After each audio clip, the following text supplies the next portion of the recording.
எடப்பாடி அவர்கள் நல்ல ஆதரவு கொடுத்துருக்காங்க.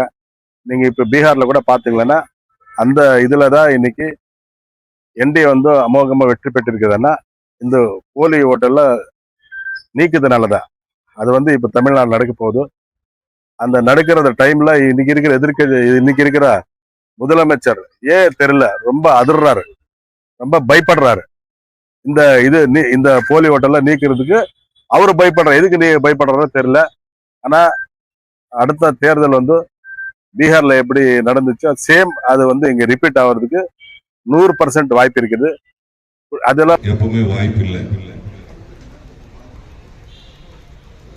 சில பேர் இப்போ சொல்றாங்க, ஏடிஎம்கே காரனும் அந்த பிஜேபி காரனும் என்ன சொல்றாங்கன்னா, எஸ்ஐஆரை பார்த்து ஏன் ஸ்டாலின் அஞ்சுகிறாரு, நடுகிறாரு, பயப்படுறாரு. நாங்க எதுக்கடா பயப்படுறோம், நாங்க எதுக்கடா அஞ்சுறோம்? நாங்க ஒருபோதும் எஸ்ஐஆரை எதுக்கல.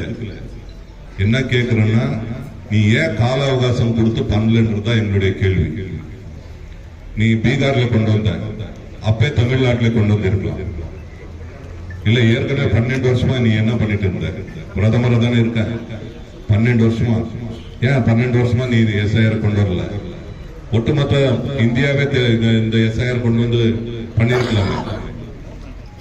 எது தேர்தல் வருதோ அந்த தேர்தல் வரக்கூடிய மாநிலத்தில் மட்டும் அறிவிக்கலாம் வேணும்னு திட்டமிட்டு.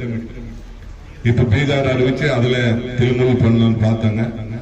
அதுக்கு என்ன சொல்றாங்க, அந்த எஸ்ஐஆர் தான் பீகார் தேர்தலுக்கு நமக்கு வாய்ப்பு அமைந்ததுன்னு சொல்லி பிஜேபி காரன் சொல்றான். ஏற்கனவே பீகார்ல நிதிஷ்குமார் தான் முதலமைச்சராக இருந்தாரு. அவர் எஸ்ஐஆர் கொண்டு வந்தாலும் நிதிஷ்குமார் தான் முதலமைச்சர் வந்தாரு.